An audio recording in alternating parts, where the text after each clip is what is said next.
Division करके जल्दी जल्दी चल जाइएगा, ठीक है ना।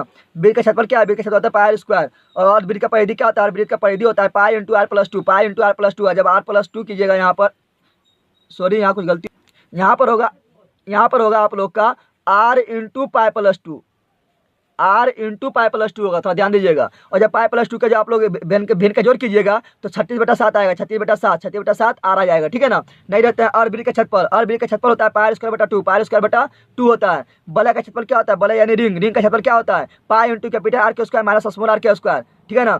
नहीं रहता। चाप की लंबाई, चाप की लंबाई होता है पाई थीटा बटा 180, पाई थीटा बटा 180।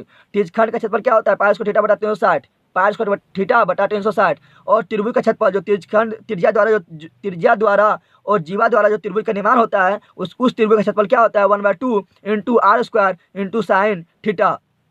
अब वृत्तखंड का क्षेत्रफल अगर हम लोग को निकालना होगा तो हम लोग क्या करेंगे, त्रिज्यखंड के क्षेत्रफल में से क्या करेंगे, त्रिभुज का क्षेत्रफल घटा देंगे, तो जीवा द्वारा जो कटा हुआ जो वृत्त रहेगा वो उसका क्षेत्रफल निकल जाएगा, उसी को हम लोग बोलते हैं वृत्तखंड। तो वृत्तखंड का क्षेत्रफल होता है त्रिज्यखंड का क्षेत्रफल घटा त्रिभुज का क्षेत्रफल। और त्रिज्यखंड का क्षेत्रफल, त्रिज्यखंड का क्षेत्रफल क्या होता है पाई स्क्वायर थीटा बटा 360। और त्रिभुज का क्षेत्रफल क्या होता है, त्रिभुज का क्षेत्रफल होता है 1/2 आर स्क्वायर साइन थीटा। अगर यहाँ से आर स्क्वायर कॉमन ले लेंगे तो आप लोग को आएगा पाई बाय थीटा बटा 360 और यहाँ पर आए बचेगा 1/2 साइन थीटा। तो ये मेरा है त्रिज्यखंड वृत्तखंड का क्षेत्रफल। यहाँ ध्यान देना आप लोग को कि यहाँ पर जहाँ आर मेरा क्या है त्रिज्या है, डी मेरा क्या होता है व्यास, और व्यास क्या होता है त्रिज्या का दुगना होता है, और त्रिज्या क्या होता है व्यास का आधा होता है। पाई बराबर कितना होता है 22/7। और पाई का मान एक और होता है 0.314। आर क्या है बड़ी त्रिज्या, कैपिटल आर मेरा बड़ी त्रिज्या है और स्मॉल आर मेरा छोटी त्रिज्या है। थीटा क्या है, थीटा मेरा है त्रिज्या द्वारा केंद्र पर बना कोण। और एक चीज़ और ध्यान देना है, आप लोग कभी कभी बनाते हैं जब मैथ तो वहाँ पाया जाता है साइन 120 डिग्री माना जाता है। तो साइन 120 डिग्री का मान होता है साइन 60 के बराबर है, √3/2 होता है, ठीक है ना। ये भी याद रखना है। अगला देखते हैं, अगला मेरा आ गया घनाभ में। घनाभ में देखो मेरा क्या है, घनाभ का कुल क्षेत्रफल क्या होता है 2 into LB plus BH plus HL होता है। और घनाभ का जब दीवार का क्षेत्रफल पूछे, दीवार का क्षेत्रफल का जब बात करें तो होगा 2H into L plus B होगा। और घनाभ का आयतन क्या होता है, घनाभ का आयतन होता है LBH, क्या होता है LBH। और घनाभ का विकर्ण क्या होता है √L² plus B² plus H²। अब कुछ पॉइंट है घन या घनाभ दोनों में है, ठीक है ना, घन और घनाभ दोनों के लिए। घन और घनाभ में भुजा की संख्या कितना होता है 12। सतह या फलक का क्षेत्रफल घन और घनाभ में कितना होता है 6। और घन और घनाभ में शीर्ष कितना होता है, वर्टेक्स कितना होता है 8। और घन और घनाभ में कोण कितना होता है 8, कितना होता है 8। अब आगे बढ़ते हैं, आगे है मेरा घन का कुल परिक्षेत्रफल। घन का कुल परिक्षेत्रफल होता है 6 गुना भुजा स्क्वायर। और घनाकार दीवार का क्षेत्रफल क्या होता है, घनाकार दीवार का क्षेत्रफल होता है 2 कम का 2 4 गुना भुजा स्क्वायर। और घन का आयतन क्या होता है, घन का आयतन होता है भुजा क्यू, क्या होता है भुजा क्यू। और घन का विकर्ण अब बात करते हैं, घन का विकर्ण होता है √3 गुना भुजा, ठीक है ना। अब बेलन में पहुंचते हैं। बेलन का कुल परिक्षेत्रफल होता है 2 pi r into r plus l. कुल परिक्षेत्रफल की बात कर रहे हैं। बेलन का वह परिक्षेत्रफल क्या होता है, बेलन का वह परिक्षेत्रफल क्या होता है 2 पाई आर एच, क्या होता है 2 पाई आर एच। और बेलन का आयतन क्या होता है, बेलन का आयतन होता है पाई आर स्क्वायर एच। और खोखले बेलन का आयतन क्या होता है, खोखले बेलन का आयतन होता है pi h into capital R square minus small r square. अब पहुंचते हैं हम शंकु में, ठीक है। शंकु का देख लो आप लोग, शंकु का कुल परिक्षेत्रफल होता है pi r into r plus l, pi r into r plus l. शंकु का वह परिक्षेत्रफल होता है pi r l, pi r l. और शंकु में होता है एल होता है, आर होता है, एच होता है। एल मेरा तिर्यक ऊंचाई है, आर मेरा त्रिज्या है, एच मेरा ऊंचाई है। ये तीनों संबंध क्या होता है, तीनों संबंध होता है एल स्क्वायर बराबर r square plus h square, याद रखना है। शंकु का आयतन क्या होता है 1/3 पाई आर स्क्वायर एच होता है।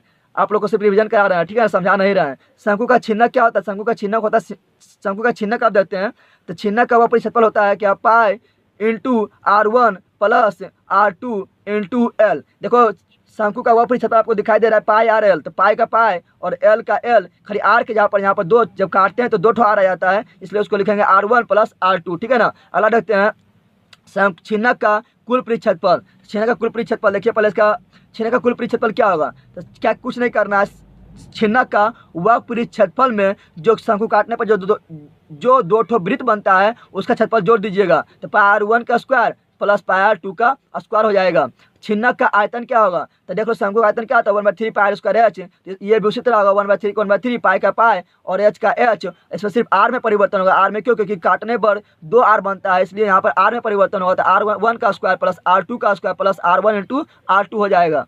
छिन्नक की तिरछी ऊंचाई बराबर क्या होता है, तो एल बराबर √H² plus R1 minus R2 का होल स्क्वायर होता है, ये याद रखना है, ठीक है ना। नेक्स्ट आगे बढ़ते हैं। नेक्स्ट मेरा आप पहुंच गए हम लोग गोला में। गोला का वक्र परिक्षेत्रफल होता है 4 पाई आर स्क्वायर और गोला का कुल परिक्षेत्रफल होता है 4 पाई आर स्क्वायर। दोनों याद रखना है, काफी इंपॉर्टेंट है। दोनों वक्र बोले या कुल बोले, गोला का दोनों होता है मेरा 4 पाई आर स्क्वायर, याद रखना है। और गोला का आयतन मेरा क्या होता है, गोला का आयतन होता है 4/3 पाई आर क्यू। ठीक है। और खोखले गोला का जब आयतन क्या होगा, तो 4/3 पाई का पाई कैपिटल आर के क्यूब माइनस स्मॉल आर के क्यूब।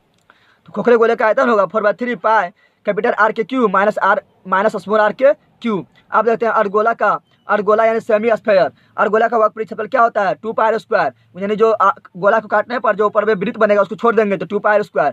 अर्धगोला का कुल परिक्षेत्रफल बोलेंगे तो वो जो ऊपर में जो वृत्त बना था उसको भी शामिल कर लेंगे तो होगा मेरा 3πr²। ये दोनों भी इंपॉर्टेंट है, इसमें दोनों सेम नहीं होता है, ठीक है ना, इसमें दोनों सेम नहीं होता है, अलग अलग होता है। वक्र में 2πr² और कुल में 3πr² एक बढ़ जाता है, नहीं रहता है। अर्धगोला का आयतन क्या होता है 2/3πr³ होता है, ठीक है ना। यानी यहाँ पर जो 4 था आधा हो गया था, उसको आधा करेंगे तो 4 में जब 2 से भागा देंगे तो मैंने बचेगा 2, कितना बचेगा 2, यानी आधा हो गया है, ठीक है। अब खोखले अर्धगोले का आयतन क्या होगा, तो 2 का 3 पाई का पाई, यहाँ पर सिर्फ कैपिटल आर के क्यू माइनस स्मॉल आर का क्यू हो जाएगा। नहीं देखते हैं, अब पहुंचे ट्रायगोनोमेट्री में, मेरा मेंसुरेशन का सारा फार्मूला खत्म हुआ। अब पहुंचते हैं हम लोग ट्रायगोनोमेट्री यानी त्रिकोणमिति में। त्रिकोणमिति में याद रखना है, देखो ये साइन थीटा बराबर होता है p/h, कोसेक थीटा बराबर साइन का उल्टा होता है कोसेक, कोस का उल्टा होता है सेक और टेन का उल्टा होता है कोट। साइन थीटा बराबर बोलेंगे p/h तो कोसेक थीटा बराबर बोलेंगे h/p, कोस थीटा बराबर बोलेंगे b/h तो सेक थीटा बराबर बोलेंगे h/b, टेन थीटा बराबर बोलेंगे p/b तो कोट थीटा बराबर बोलेंगे b/p। अच्छा, इसको यार कैसे करना है, तो उसको बोलना है, देखो आप लोग को ट्रिक बताते हैं। पाकिस्तान, बी से भूखा, पी से प्यासा, एस से हिंदुस्तान, एच से हरा, बी से भरा, यानी पाकिस्तान भूखा प्यासा, हिंदुस्तान हरा भरा। और लिख दीजिए साइन का उल्टा कोसेक, कोस का उल्टा सेक और टेन का उल्टा कोट, सूत्र बना लीजिए आप लोग, ठीक है। अब रहते हैं यहाँ पर, जब ये दोनों उल्टा होता है तो ये दोनों गुना करेंगे तो होगा 1, यानी sine theta into cosec theta, sine theta into cosec theta बराबर 1, cos theta into sec theta, cos theta into sec theta बराबर 1 और tan theta into cot theta, tan theta into cot theta बराबर 1। अब कुछ और फॉर्मूला देते हैं जो काफ़ी इजी है।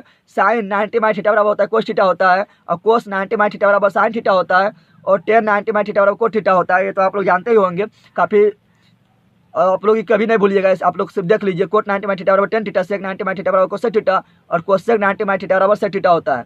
और एक फार्मूला ये भी काफ़ी इंपॉर्टेंट है जो बार बार आता है काम में, टेन थीटा बराबर साइन थीटा बटा कोस थीटा, और कोट थीटा उसका उल्टा होता है तो कोस मेरा ऊपर चल जाएगा, साइन नीचे आएगा तो कोस थीटा बटा साइन थीटा होता है। अब आगे बढ़ते हैं। अभी हम आप लोग को बताया कि साइन का उल्टा क्या होता है कोसेक, तो साइन थीटा बराबर होगा 1/कोसेक थीटा। तो उसी प्रकार कोसेक का उल्टा क्या होगा साइन, तो कोसेक थीटा बराबर होगा 1/साइन थीटा। टेन थीटा का उल्टा भी बताया तो कोट थीटा होता है, टेन थीटा का उल्टा कोट थीटा। उसी प्रकार कोट थीटा का उल्टा क्या होगा 1/टेन थीटा। उसी प्रकार कोस थीटा का उल्टा क्या होता है सेक थीटा, इसलिए कोस थीटा बराबर 1/सेक थीटा। उसी प्रकार सेक थीटा का उल्टा क्या होता है कोस थीटा, इसलिए सेक थीटा बराबर 1/कोस थीटा, याद रखना है। अब आते हैं कुछ इंपॉर्टेंट फार्मूला में। Sine square theta plus cos square theta बराबर कितना होता है 1, और इसी से ये दो फार्मूला बनता है। साइन स्क्वायर थीटा को इधर ही रखो, उसको उधर पार दो कर दो, तो साइन स्क्वायर थीटा बराबर होगा 1 माइनस कोस स्क्वायर थीटा। अब हम कोस को इधर ही रखेंगे और साइन को ये पार कर देंगे तो सूत्र बनेगा मेरा कोस स्क्वायर थीटा बराबर 1 माइनस साइन स्क्वायर थीटा। उसी प्रकार ये इंपॉर्टेंट फार्मूला है मेरा ये वाला, sec square theta minus tan square theta बराबर 1 होता है, ठीक है ना। अब हम क्या करते हैं, सेक स्क्वायर थीटा को इधर ही रखते हैं और टेन को हम ये पार कर देंगे तो मेरा 1 प्लस टेन स्क्वायर थीटा हो जाएगा। अब हम क्या करते हैं, टेन स्क्वायर थीटा को 1 को इधर पार कर देंगे तो टेन स्क्वायर थीटा बराबर मेरा क्या होगा, सेक स्क्वायर थीटा में ये 1 इधर घट जाएगा, सेक स्क्वायर थीटा माइनस 1 हो जाएगा टेन स्क्वायर थीटा बराबर, ठीक है ना। अगला देखते हैं, कोसेक स्क्वायर थीटा बराबर क्या होता है, cosec square theta minus cot square theta बराबर 1 होता है। अब हम कोसेक स्क्वायर थीटा को इधर ही रखते हैं और कोट को ये पार कर देते हैं तो कोसेक स्क्वायर थीटा बराबर सूत्र बनता है 1 प्लस कोट स्क्वायर थीटा, ठीक है।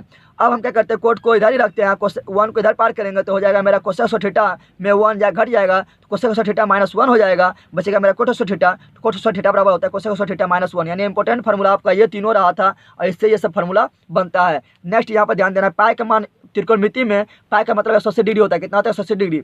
पाई/2 यानी 180 में 2 से भाग दो 90 डिग्री। पाई/3 यानी 180 में 3 से भाग दो 60 डिग्री। पाई/4 का मतलब यानी 180 में 4 से भाग दो 45 डिग्री। पाई/6 का मतलब यानी 180 में 6 से भाग दो 30 डिग्री। इसके मतलब होता है अपरिभाषित, इसको बोलते हैं अनंत, इसको बोलते हैं इन्फिनिटी। क्या बोलते हैं, इन्फिनिटी का प्रतीक इस तरह होता है। अब आप लोग को तो मान याद ही होगा, लेकिन एक बार रिविजन कर लीजिए, परीक्षा पहले आप लोग रिविजन जरूर करके जाइएगा।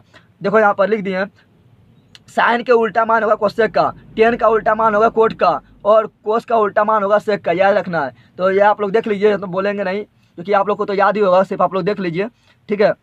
0 डिग्री 30 डिग्री का मतलब पाई/6, 50 डिग्री का मतलब पाई/4 और 60 डिग्री मतलब पाई/3 और 90 डिग्री मतलब पाई/2। आप लोग इसके मान देख लीजिए और आप लोग रिविजन कर लीजिएगा, थोड़ा वीडियो रोक के, ठीक है, और रिविजन करके जरूर जाइएगा एग्जाम में, ठीक है। नेक्स्ट रखते हैं, नेक्स्ट मेरा क्या है, माध्य, माध्यिका और बहुलक सवाल है, ठीक है ना। माध्य, माध्यिका एवं बहुलक, mean, median and mod. Next अब देखते हैं माध्य बराबर। पहले हम लोग जानते हैं माध्य बराबर क्या होता है। दिया गया कुल आंकड़ा जो दिया हुआ है, कुल आंकड़ा का योग कर दो और कुल संख्या से भाग दो। जितना आंकड़ा दिया था उसका संख्या भाग दे दो तो मेरा माध्य प्राप्त होता है। तो माध्य बराबर कुल आंकड़ा सिग्मा मतलब होता है योगफल। क्या होता है, तो कुल चर मान का योगफल बटा कुल संख्या। अब देखते हैं जब बारंबारता दिया रहेगा तो माध्य बराबर क्या होगा। जब बारंबारता दिया रहेगा तो चर मान और बारंबारता के गुणनफल के योग करना है और फिर बारंबारता के योग करके उससे भाग दे देना है, तो वो मेरा आएगा क्या, माध्य। कब, जब बारंबारता दिया हो। अब आते हैं हम लोग माध्यिका में। माध्यिका में हम सरल वितरण के लिए क्या होता है, जब सरल वितरण है यानी जब ऐसे ही आंकड़ा दिया हो तो अब हम लोग को माध्यिका निकालना है, तो हम लोग पर क्या करते हैं, काउंटिंग करते हैं। अगर संख्या मेरा विषम संख्या है तो माध्यिका बराबर क्या होता है, बीच वाला यानी n+1/2वां चर मान, ठीक है ना। यदि n मेरा सम संख्या हो, काउंटिंग किया और आंकड़ा मेरा सम संख्या में आ गया तो माध्यिका बराबर क्या होगा, बीच में मेरा 2 संख्या आएगा। लेकिन ध्यान देना है, पहले माध्यिका निकालने के पहले आप लोग क्या करना है, दिए गए आंकड़े को पहले बढ़ते या घटते क्रम में जरूर से याद लेना है, ठीक है ना, नहीं तो गलती हो जाएगा।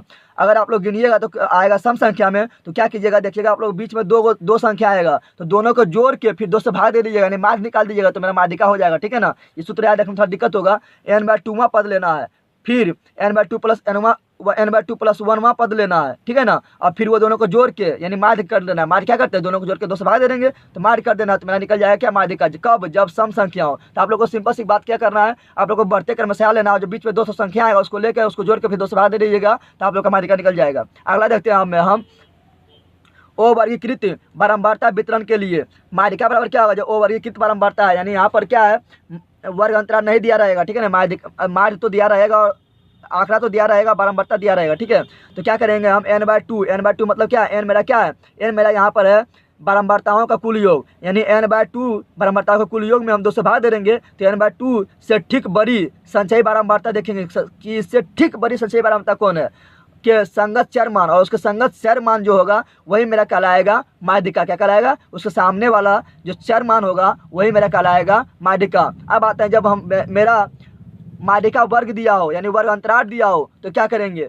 अब देखते हैं वर्ग अंतराल दिया हो तो ये सूत्र काफी इंपॉर्टेंट होता है, तो उसको बोलते हैं वर्गीकृत वितरण के लिए, ठीक है ना। तो वर्गीकृत वितरण के लिए सूत्र होता है माध्यिका बराबर क्या, l plus n/2 minus capital F बटा स्मॉल f इंटू आई। अब बात करते हैं कि n/2, n मेरा क्या था, तो n बता चुके हैं हम आप लोगों को कि n मेरा क्या है, कुल बारंबारताओं का योग, और n/2 क्या है, कुल बारंबारता का योग से 2 से भाग दो, ठीक है ना। और मेरा बात करते थोड़ा माध्यिका वर्ग क्या होता है। माध्यिका वर्ग मेरा क्या होगा, n/2 से ठीक बड़ी संचयी बारंबारता ले लेंगे और उसके सामने वाला जो वर्ग अंतराल होगा, ठीक है ना, उसके सामने वाला जो वर्ग अंतराल होगा उसी को हम लोग बोलेंगे माध्यिका वर्ग। क्या बोलेंगे, माध्यिका वर्ग। और माध्यिका वर्ग में जो l मेरा क्या होगा, माध्यिका वर्ग की निम्न सीमा, l मेरा क्या होगा, माध्यिका वर्ग की निम्न सीमा। n मेरा क्या है, बारंबारता का कुल योग, तो बता चुके हैं। f मेरा क्या होगा, माध्यिका वर्ग की बारंबारता, माध्यिका वर्ग के सामने जो बारंबारता होगा उसको बोलेंगे स्मॉल f। क्या बोलेंगे, अब यहाँ ध्यान देना है, कैपिटल F मेरा क्या होगा, तो माध्यिका वर्ग से ठीक पहले वाले वर्ग की संचयी बारंबारता, माध्यिका वर्ग से ठीक पहले वाला जो वर्ग आएगा उसका संचयी बारंबारता, यहाँ ध्यान दे, संचयी बारंबारता, ठीक है ना। और आई मतलब क्या होता है, माध्यिका वर्ग की लंबाई, यानी माध्यिका वर्ग में उच्च सीमा घटा निम्न सीमा करेंगे तो जितना आएगा वही कहलाएगा माध्यिका वर्ग की लंबाई। तब सूत्र याद रखना है, माध्यिका बराबर क्या, l plus n/2 minus capital F बटा स्मॉल f इंटू आई। नेक्स्ट देखते हैं, आप पहुँचते हैं बहुलक में। अब मेरा आ गया बहुलक। क्या आ गया, बहुलक। बहुलक इंग्लिश से मोड बोलते हैं। बहुलक में भी वही सरल वितरण के लिए जब सिर्फ आंकड़ा दिया हुआ है, ठीक है ना, तो क्या करेंगे, तो आप लोग जानते हैं बहुलक क्या करते हैं, तो वितरण में जो सर्वाधिक बार आने वाला चर मान है, जो सर्वाधिक बार जो संख्या होता है, रिपीट होता है, वही मेरा क्या जाता है, बहुलक। जैसे इसमें बोलेगा बहुलक कौन होगा, इसमें देख रहे हैं 5 5 5 5 5 सबसे अधिक बार रिपीट हुआ है, इसलिए बहुलक मेरा क्या होगा, 5। क्या होगा, 5। अब देखते हो वर्गीकृत बारंबारता, नहीं सिर्फ बहुलक मतलब सिर्फ बारंबारता दिया हुआ है लेकिन वर्ग अंतराल नहीं दिया हुआ है, तब क्या होगा, सर्वाधिक बारंबारता देखेंगे किसका है, जिसका सर्वाधिक बारंबारता होगा वही मेरा हो जाएगा, उसके सामने वाला जो चर मान रहेगा, उसके सामने वाला जो मेरा आंकड़ा रहेगा वही मेरा कहलाएगा बहुलक। क्या कहलाएगा, बहुलक। अब आता है वर्गीकृत वितरण के लिए, यानी जिसमें वर्ग अंतराल दिया रहे, तब क्या होता है, जब वर्ग अंतराल दिया रहे तो बहुलक बराबर सूत्र क्या होता है, ये याद कर लेना आप लोग, l plus FO minus F-1 बटा 2FO माइनस F-1 फिर माइनस F1 इंटू करना है ऊपर आई। क्या करना है, आई। अब बात करते हैं कि ये सब मेरा है क्या, F0, ये सब मेरा क्या है, तो एल मेरा क्या है, एल मेरा क्या है, बहुलक वर्ग की निम्न सीमा। एल मेरा क्या है, बहुलक वर्ग की निम्न सीमा। अच्छा बहुलक वर्ग किसे कहेंगे, तो आप लोग ध्यान दिए बहुलक वर्ग किसे कहेंगे, तो देख लीजिए आप लोग। बहुलक वर्ग मेरा क्या होगा, अधिकतम बारंबारता वाले जो वर्ग होगा उसके सामने वाला जो बहुलक आएगा, जो वर्ग आएगा उसको हम बहुलक वर्ग कहेंगे। अधिकतम बारंबारता वाला वर्ग आप लोग देख लीजिएगा, उसके सामने में जो आएगा बहुलक, उसके सामने जो वर्ग आएगा वही मेरा क्या आएगा, बहुलक वर्ग। अब आप देखते हैं तो एल मेरा क्या होगा, एल मेरा होगा बहुलक वर्ग की निम्न सीमा। एफ ओ क्या होगा, तो बहुलक वर्ग की बारंबारता, क्योंकि जीरो में ही रह गया, तो ऊपर गया तो नीचे गया, जीरो में ही रह गया, यानी बहुलक वर्ग की बारंबारता। स्मॉल एफ का मतलब होता है बारंबारता, क्या होता है, बारंबारता। और एफ -1 यहाँ घट गया, यानी ऊपर चला गया, यानी बहुलक वर्ग के ठीक पहले वाले वर्ग की बारंबारता, ठीक है। F1 यानी 0 से 1 बढ़ गया, यानी बहुलक वर्ग के ठीक बाद वाले वर्ग की बारंबारता होता है। और आई मेरा क्या होता है, वर्ग अंतराल की लंबाई, यानी जो बहुलक वर्ग आया है उसके निम्न सीमा, उच्च सीमा माइनस निम्न सीमा करेंगे तो जो लंबाई आएगा वही मेरा होगा बहुलक वर्ग। आप लोग देख लीजिए फिर एक बार सूत्र। अब क्या, एक काफी इंपॉर्टेंट फार्मूला है जो क्या है, ये बहुलक माध्यिका और माध्य में क्या संबंध होता है, तो बहुलक बराबर मेरा होता है 3 गुना माध्यिका माइनस 2 गुना माध्य। ये काफ़ी इंपॉर्टेंट है यार के लिए। बहुलक लिखिएगा, फिर माध्यिका लिखिएगा, फिर माध्य लिखिएगा, इसमें 3 से गुना कीजिएगा, इसमें 2 से गुना कीजिएगा। तो बहुलक बराबर 3 गुना माध्यिका माइनस 2 गुना माध्य। इस प्रकार मेरा सिर्फ ज्योमेट्री का सेशन बचा है, ज्योमेट्री का एक स्पेशल सेशन लेते आएंगे। इस प्रकार आप लोग को काफ़ी कम समय में पूरा मैथ का रिविजन हो गया। आप लोग इसको ज़्यादा शेयर कीजिए, 21 तारीख से पहले अधिकांश स्टूडेंट के पास जो एग्जाम देने वाला पहुंच जाना चाहिए, जिससे कि वो भी एग्जाम जब देने जाए तो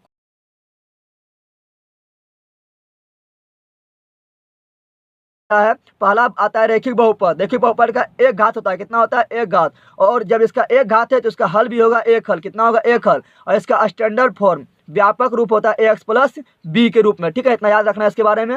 द्विघात बहुपद, द्विघात बहुपद में दो घात, द्वि मतलब दो, द्विघात बहुपद में कितना घात होता है, दो घात होता है। और इसका अधिकतम दो हल होता है, कितना होता है, दो हल, अधिकतम दो हल। कौन कौन होता है, अल्फा बीटा, कौन होता है, अल्फा बीटा, आप लोग मान निकालेगा तो अल्फा बीटा होता है, ठीक है ना। इसका व्यापक रूप स्टैंडर्ड फॉर्म होता है x square plus b x plus c होता है, ठीक है। और अल्फा प्लस बीटा बराबर होता है माइनस बीटा ए, यानी मूलों का योगफल बराबर माइनस बीटा ए, और मूलों का गुणनफल यानी अल्फा इंटू बीटा बराबर सी बीटा ए। और द्विघात बहुपद का जो सूत्र होता है वो होता है a into x square minus alpha plus beta into x plus alpha into beta, ठीक है ना, ये सूत्र होता है, याद रखना है। अब त्रिघात बहुपद में पहुँचते हैं। त्रिघात बहुपद में अधिकतम घात कितना होता है, 3 होता है, कितना होता है, 3। और इसका अधिकतम हल, अधिकतम मूल होता है 3, कितना होता है, जब घात 3 तो मूल 3, alpha beta gamma, alpha beta gamma. इसमें मूलों का योगफल यानी alpha plus beta plus gamma बराबर माइनस बीटा ए होता है। और दो मूल के गुणनफल करके मूलों का योगफल होता है सी बटा ए, सी बटा ए, यानी alpha into beta plus beta into gamma plus gamma into alpha बराबर सी बटा ए। और मूलों का गुणनफल alpha into beta into gamma बराबर त्रिघात बहुपद में बता रहे हैं डी बटा माइनस डी बटा ए होता है। और इसका व्यापक रूप स्टैंडर्ड फॉर्म होता है a x cube plus b x square plus c x plus d. और इसका सूत्र होता है क्या, त्रिघात बहुपद लिखने का सूत्र होता है a into x cube minus alpha plus beta plus gamma, यानी मूलों का योगफल into x square plus alpha into beta plus beta into gamma plus gamma into alpha into x minus alpha into beta into gamma, ये होता है, ठीक है ना। आज हम ज़्यादा समझाएंगे नहीं, सिर्फ शॉर्ट में जल्दी हमको पूरा करना है। अब आता है मेरा दो चरबारे रैखिक समीकरण। दो चरबारे रैखिक समीकरण को हल करने की 5 विधि होता है। वैसे तो 6 विधि होता है, लेकिन बता रहे हैं 5 विधि होता है। पहला था तुलनात्मक विधि। तुलनात्मक विधि में किसी x का मान या y का मान निकाल के तुलना कर दिया जाता है। और प्रतिस्थापन विधि में किसी एक का मान निकालते हैं, x या y का निकालते हैं, उसके बाद उसको डायरेक्ट प्रतिस्थापित कर देते हैं। और लुप्तीकरण विधि में हम क्या करते हैं, x या y किसी एक को गायब कर देते हैं। और बीजगुणन विधि सबसे इंपॉर्टेंट है। बीजगुणन विधि में x बराबर क्या होता है, b f minus c e बटा a e minus b d, और y बराबर क्या होता है, c d minus a f बटा a e minus b d. ये बीजगुणन विधि में होता है। एक लास्ट विधि है हल करने का, अनुपात निर्णय विधि, ठीक है ना। और एक विधि और है जिसके द्वारा हम समीकरण को हल कर सकते हैं, वो है मेरा ग्राफ विधि। जो जब आप लोग ग्राफ खींचते हैं तो जिस बिंदु पर कटता है उसका हल वही होता है, ठीक है ना। तो इस प्रकार 6 नियम हो जाता है। नेक्स्ट देखते हैं जो काफ़ी इंपॉर्टेंट है, ये VBI लिख लें, VBI।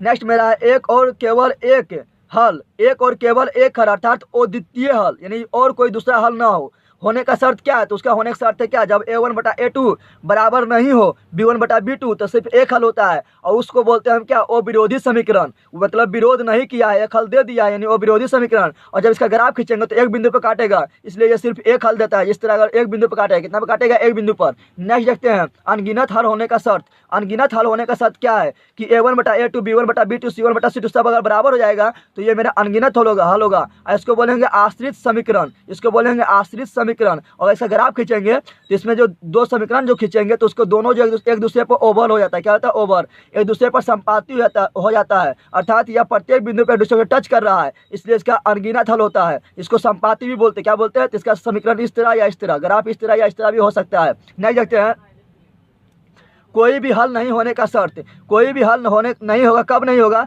जब पहले तो बराबर हो जाएगा, यानी A1/A2 बराबर B1/B2 तो पहले हो जाएगा, लेकिन लास्ट में यानी C1/C2 बराबर नहीं होगा तो उसको बोलेंगे एक भी हल नहीं होगा। इसका हल निकालेंगे तो निकलेगा ही नहीं, यानी क्या किया, समीकरण को विरोध कर दिया, इसलिए इसको बोलते हैं विरोधी समीकरण। और ऐसे ग्राफ खींचेंगे तो क्या होगा, देखो कहीं भी दो समीकरण खींचे नहीं, कहीं दूसरे टच नहीं कर रहा है। जब कहीं एक दूसरे टच नहीं कर रहा है तो कोई भी बिंदु पर काट नहीं रहा है, जब कोई बिंदु पर काट नहीं रहा है तो एक भी हल इसका नहीं हो रहा है, क्योंकि जब बिंदु पर काटता है तब हल होता है, यानी इसका समांतर ग्राफ होता है। क्या होता है इसका समांतर ग्राफ, इस तरह भी हो सकता है या इस तरह भी हो सकता है। नेक्स्ट देखते हैं जो काफी इंपॉर्टेंट है, इसको भी आप लोग VBI लिख सकते हैं। नोट, विवेचक बोले या विविक्तर बोले या डी बोले, तीनों एक ही नाम है। और डी बराबर जो मेरा होता है सूत्र क्या होता है, B² - 4AC होता है। अगला देखते हैं अब क्या है, यदि डी यानी विवेचक बड़ा हो 0 से तो मूल की प्रकृति जो होता है वो क्या होता है, वास्तविक और असमान होता है, वास्तविक और असमान होता है। और मूल बराबर हो क्या होता है, सूत्र -B + -√100D/2 है, ठीक है ना। और डी जहाँ पर आप ये भी लिख सकते हैं, B² - 4AC लिख सकते हैं। लेकिन आप लोग पहले डी निकालिएगा, क्योंकि डी अगर छोटा आ जाएगा 0 से तो उसका मूल नहीं निकलता है, ठीक है ना। तो आप लोग वहीं लिख दीजिएगा क्या कि इसका मूल निकालना असंभव है, इसलिए पहले आप लोग डी निकाल कर सूत्र में बैठाइएगा, ठीक है।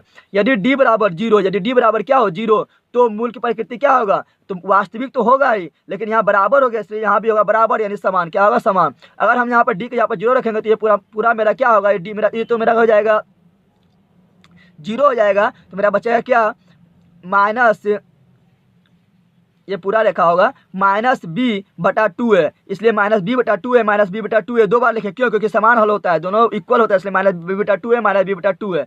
तो जब इक्वल होता है, जब डी बराबर होता है 0 तो मूल होता है -B/2 है, -B/2 है, दोनों बराबर होता है, क्योंकि समान होता है, ठीक है। नेक्स्ट देखते हैं।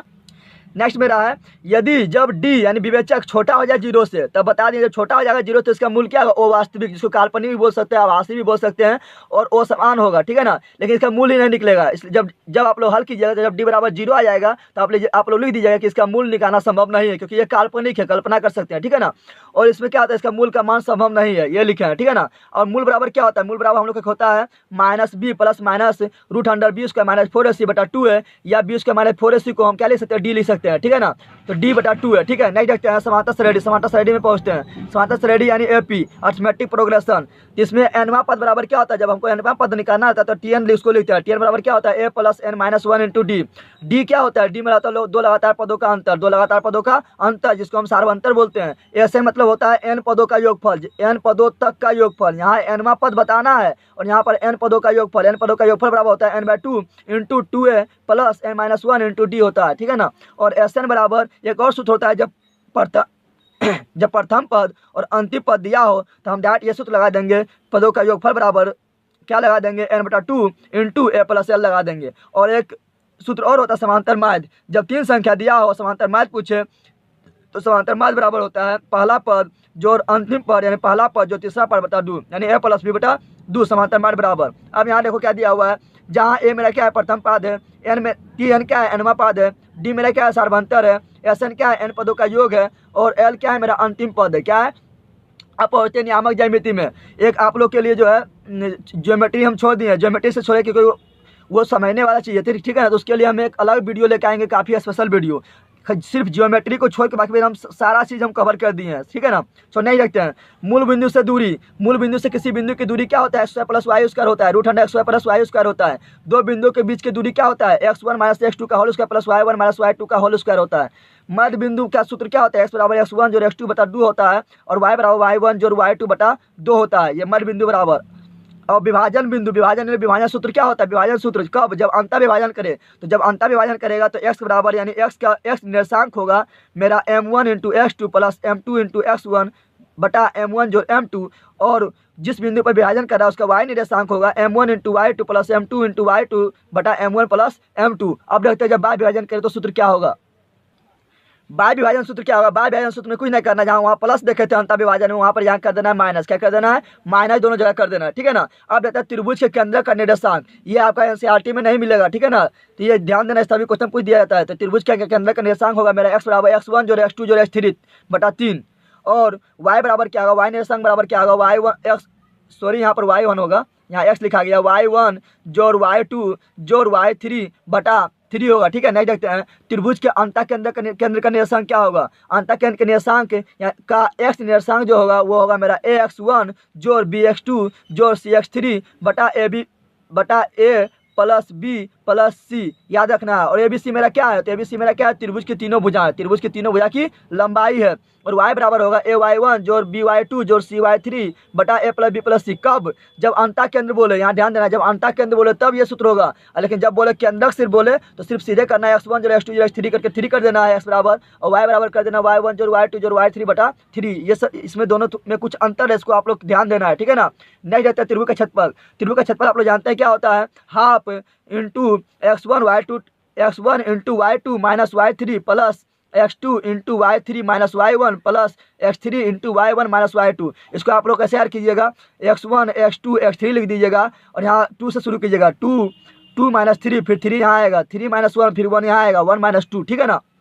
नेक्स्ट देखते हैं मेरा, यदि तीनों बिंदु संरेख हो, जब संरेख होगा यानी एक ही रेखा में होगा तो त्रिभुज का निर्माण नहीं करेगा। त्रिभुज का जब निर्माण नहीं करेगा तो त्रिभुज का क्षेत्रफल होगा 0। क्या होगा? 0। तो जब तीनों बिंदु संरेख हो तो त्रिभुज का क्षेत्रफल बराबर क्या होता है? त्रिभुज का क्षेत्रफल बराबर क्या होता है? 0। क्या होता है? 0, ठीक है ना।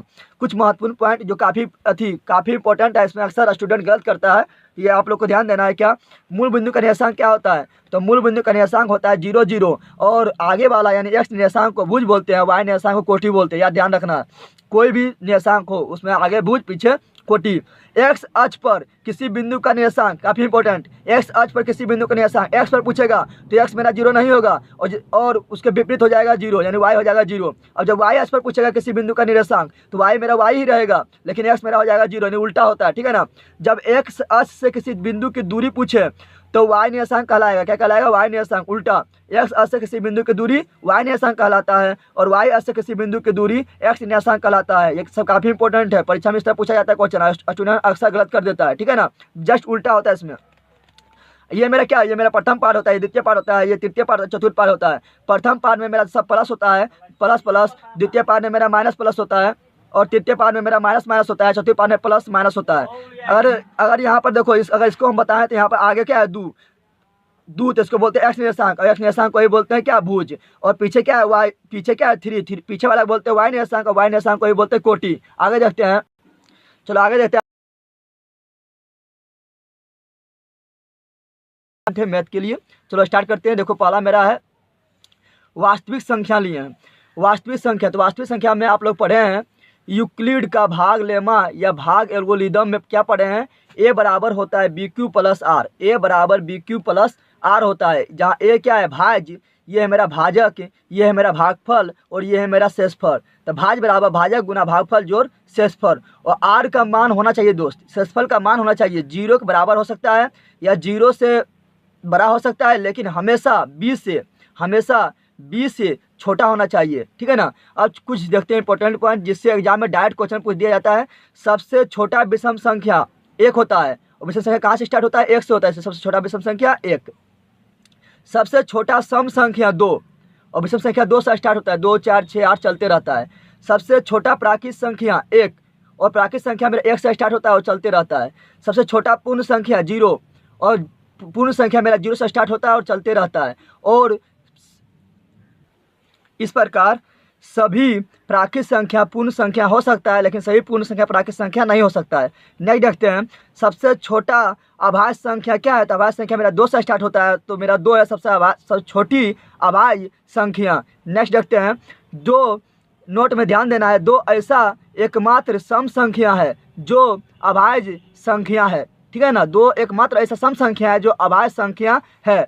परिमेय संख्या मेरा माइनस में हो सकता है, परिमेय संख्या मेरा जीरो भी हो सकता है, परिमेय संख्या मेरा बटा के रूप में और माइनस में भी हो सकता है, परिमेय संख्या मेरा प्लस के रूप में भी हो सकता है, परिमेय संख्या बटा के रूप में भी हो सकता है, परिमेय संख्या वो भी हो सकता है जिसका वर्गमूल निकलेगा वो भी परिमेय संख्या हो सकता है, ठीक है ना। लेकिन वो परिमेय संख्या जो है मेरा जिसका वर्गमूल पूर्ण रूप से नहीं निकलेगा वो मेरा अपरिमेय संख्या होगा, ठीक है ना। और रूट के अंदर होना चाहिए, जैसे 3, √105, √106, √150, √120 नहीं रखते हैं। नेक्स्ट मेरा है फार्मूला, महत्तम सामवर्तक गुना लघुत्तम सामवर्तक बराबर होता है पहली संख्या गुना दूसरी संख्या। और नेक्स्ट है सह आभाज्य संख्या किसे कहते हैं, तो जब दो संख्या का महत्तम सामवर्तक कितना हो, 1 हो। और ये क्वेश्चन पूछा भी गया है, जब दो संख्या महत्तम सामवर्तक 1 हो तो वह दोनों एक दूसरे का सहभाज्य संख्या कहलाता है। जैसे हम 16 और 9 का महत्तम सामवर्तक निकालेंगे, इसका महत्तम सामवर्तक 1 आएगा तो ये मेरा सहभाज्य संख्या, उसी प्रकार इसका भी 1 आएगा, उस प्रकार इसका भी 1 आएगा, सभी का 1 आएगा।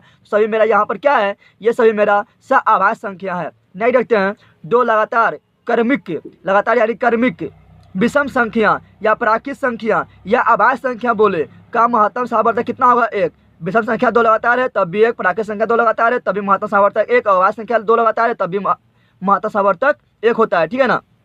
नेक्स्ट ध्यान देना है, ऐसे दो अभाज्य संख्या महत्तम सामवर्तक 1 ही होता है, ठीक है ना।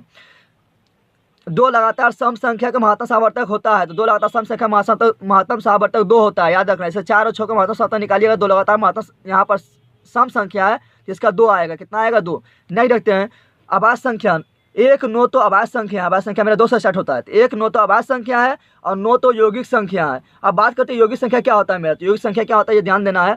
यौगिक संख्या जो होता है वो अभाज्य का जस्ट उल्टा होता है, ये एक और खुद किससे तो भाग लगेगा ही लगेगा, लेकिन किसी और से भाग लग जाएगा, किसी और संख्या से भाग लग जाएगा, तो यह मेरा कहेगा अभाज्य संख्या, यौगिक संख्या, जैसे 4, 6, 9, 10, 12, 14। नेक्स्ट देखते हैं, नेक्स्ट मेरा है यदि P/Q का परिमेय संख्या P/Q के रूप में होता है, अगर P/Q का दशमलव % शांत होगा, कब शांत होगा, यदि उसका हर बोले तो नीचे वाला, अर्थात Q को अगर हम अभाज्य गुणनखंड में तोड़ेंगे तो वो 2 और 5 के रूप में टूट जाएगा, यानी 2n × 5m के रूप में उसको लिख देंगे तो वो मेरा शांत कहलाएगा। अगर इसके ये रूप में नहीं लिख पाएंगे तो वो मेरा अशांत कहलाएगा, ठीक है ना। नेक्स्ट देखते हैं, यदि P/Q का दशमलव % अशांत होगा, कब वो शांत होगा, यदि उसका हर यानी नीचे वाला अर्थात Q को हम 2n × 5m के रूप में नहीं लिख पाएंगे, अगर उसका अभाज्य गुणनखंड निकालेंगे तो 2 और 5 के अलावा कोई संख्या और आ जाता है तो वो उसको हम अशांत संख्या बोलेंगे, क्योंकि वहाँ पर सिर्फ 2 और 5 आना चाहिए, ठीक है ना। नहीं देखते हैं बहुपद का गुना भुजा होता है, √3/2 गुना भुजा होता है। आगे बढ़ते हैं, प्रायिकता मेरा छूट गया था, प्रोबेबिलिटी उसमें हम मेरा छूट गया था, जो आगे ला दिए थे आप लोग को पूरा मैथ का फार्मूला दिए थे, सिर्फ उसमें ज्योमेट्री छुटा हुआ था तो उसमें हम छूट गया था मेरा ये प्रायिकता, उस प्रायिकता भी इसी में हम कवर कर लेते हैं। चलो आगे बढ़ते हैं।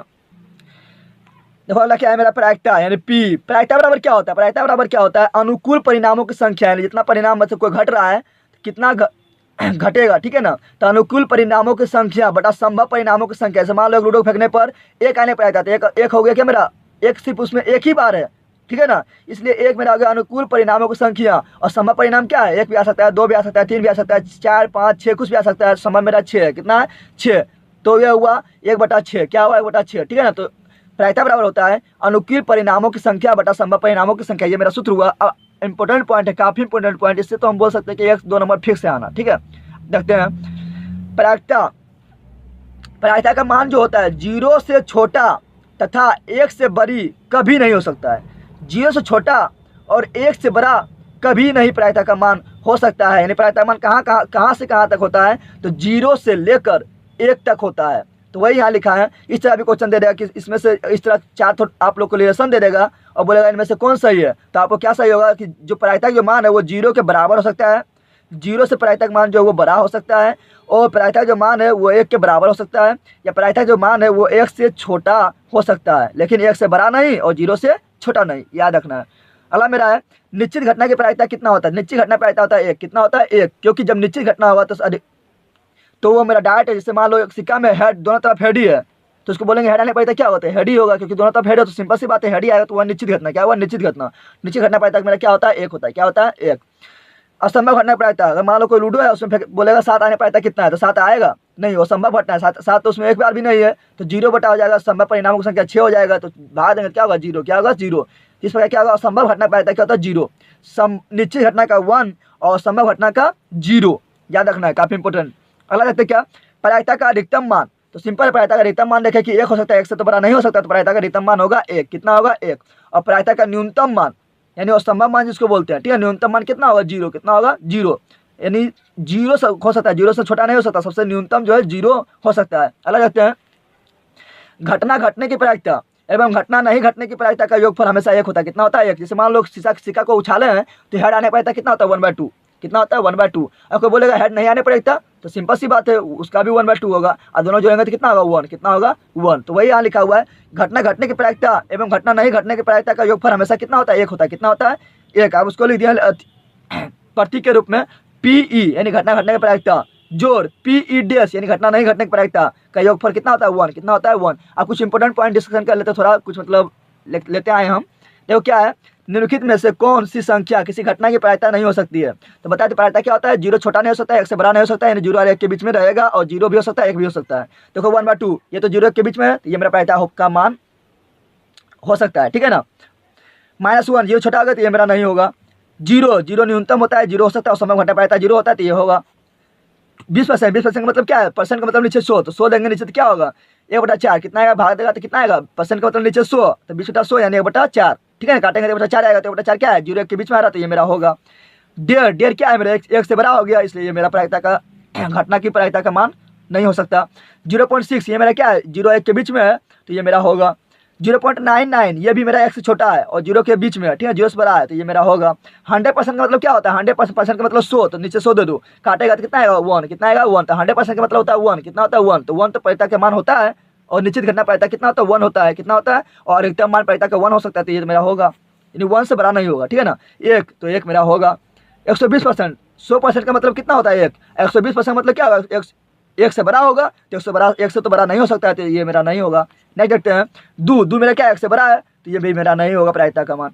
ये 0.5 ये क्या है, 0.5 का 0 और 1 के बीच में है, ठीक है ना, तो ये मेरा प्रायिकता का मान हो सकता है। 2/3, 3 से 2 में भागा देंगे तो आएगा आपको कुछ मतलब 1 से छोटा आएगा और 0 से बड़ा आएगा, ठीक है ना, तो ये मेरा हो सकता है, ठीक है।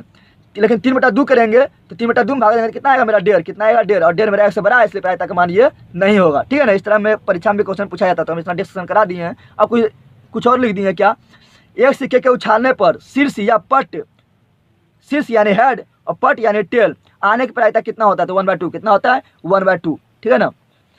चलो ये हम ऐसे लिख दिए, जगह बचा था तो लिख दिए थे।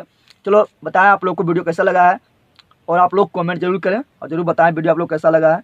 और आप लोग ये वीडियो को काफ़ी से काफ़ी शेयर करें, जिससे कि काफ़ी स्टूडेंट पर पहुंच सके और वो जो है ज़्यादा लाभ प्राप्त कर सके, ठीक है ना, क्योंकि काफ़ी इंपॉर्टेंट है। कोई परीक्षा समय आप लोग रिवीजन करके जाइएगा तो काफ़ी काम देगा।